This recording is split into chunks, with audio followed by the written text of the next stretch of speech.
In this video, we are going to discuss all about piping systems. Okay, we'll talk about piping system, what these systems are, and how these systems are established. What are the various elements which are there in any of the piping systems. So to understand piping systems, let us try to study the fluid which is flowing from one point to another. Okay, so let's assume a piping system where we have three tanks. Okay, this is tank 1, this is tank 2, and there is another tank, that is tank 3.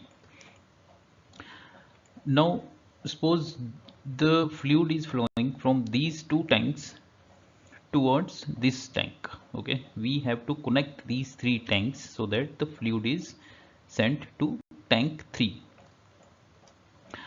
We'll need to connect pipes to transfer the fluid from tank 1 and 2 to 3, or in between these tanks.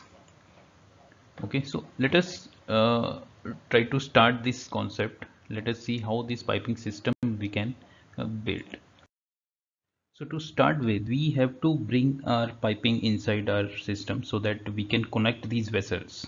So as we know, these piping are all straight pieces which we cannot bend and connect with each other. So we need to add few bend connections so that these are connected at 90-degree turns. Then again we have to add few fittings so that we can add some branches, or suppose there are different sizes available in the system, we have to add few reducers or expanders so that these can also be joined.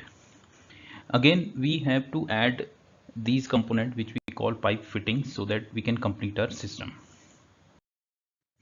Now we have talked about all the fittings which shall be there in any of the piping system. For instance, we have taken these reducers T so that we can connect the equal sizes along with the different sizes. To connect different sizes, we will have to add few reducers or expanders. To take 90-degree turn, we have to add few elbows. Okay, these are the joints, these are the fittings which we have added.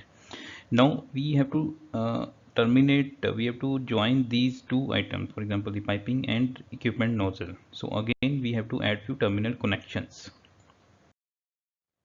Now you look at this slide. If you see at this point, we have added one flange connection so that the pipe as well as the equipment nozzle are connected. So these are the joints, flange joints, we call it flange joints if we are using flanges. Here again we have used a flange. This is a flange connection with pipe and nozzle. Again, along with these flange joints, we have few joints which are welded. For example, we can directly weld this pipe with the vessel nozzle. So these are called welded joints. So this is how we can do the terminal joints, flange joints or welded joints. Now once there is no control over the flow inside the piping system, we have to add something so that we can control as well as stop the flow if required. Okay, for that we add another special component which we call valve into the system. For instance, if you look at here, we have a few valves with us. We can control the flow, we can stop the flow, and we can regulate the flow. So suppose you could close this valve, okay, and open this valve, then flow will be moving from this direction to this tank. Okay, so this is how we can control the flow. You can close this valve and you can open this valve, then flow will be from this side. So valves are really useful to control, regulate, and stop the flow. There will be many valves which are available. For example, gate valve is there, globe valve is there, check, butterfly. All these valves have their own functions and they have their different importance in piping systems. Another element which is very useful and is important in piping system is strainer. Sometimes we have some debris in our fluid system which is flowing in the piping.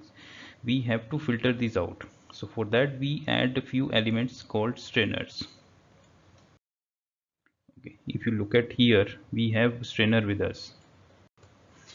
These strainers will be installed in any of the piping system wherever it is process requirement to filter out the debris. Okay, now in this tank, for example, we know there is a high temperature fluid which is flowing inside the pipe and we want to capture the expansion.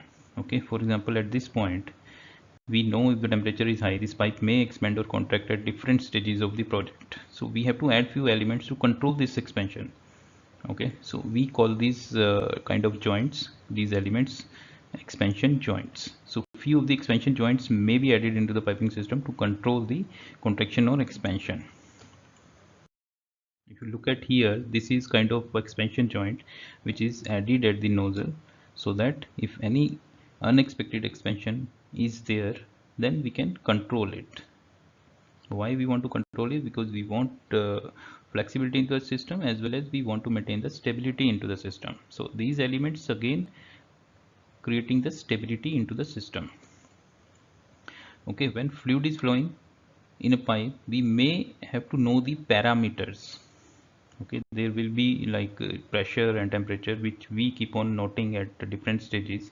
So what we have to do, we have to add some elements which can measure these parameters, which are important. We need to know what is happening inside the pipe, at what pressure, at what temperature. So we have to add few instruments within the piping system so that we can measure these parameters. Okay, if you look at here, if you want to add if you want to measure the pressure, we have to add pressure gauges. If you want to measure the flow, we have to add flow meter. So these are the elements which are useful to control, to measure, to display the pressure parameter, process parameters, right? There are many type of instruments which measure different parameters. We have to go through all these, and we have to install these parameters, these components into the piping system. So next one, which is again very important factor, again very important component which is added into the piping system, that is called piping supports. So supporting arrangement is again important, which stress analysis stress engineers are doing. They perform the stress analysis and identify the required supporting arrangement which will be added into the system so that it becomes stable and flexible. If you see into this system, we have added few supporting arrangements. For example, we have this trunnion support, this shoe support on this steel structure, so that there is no sagging between these 2 points. So ultimate goal is we want to make the system flexible as well as stable. Okay, so for that we perform stress analysis, and we try to add few supports based on our experience, based on the judgment of stress engineer. We identify few supports which we add into the system to make it flexible as well as stable. Okay, we don't want sagging between 2 points. We want to distribute the load uniformly throughout the system. Okay, so we try to avoid the vibration into the system. So all those factors we have to consider, and we make the system stable. So this is how these piping systems are created, with the help of many components. For example, we added 90-degree bend to take 90-degree turns. Then we added some terminating connections, then supporting structure to make the system stable, many components like valves to control the flow, many instruments to measure the process parameters, some expansion joint to absorb the contraction and expansion, then some strainers to filter out the debris. So this is how these components are used to complete the piping systems.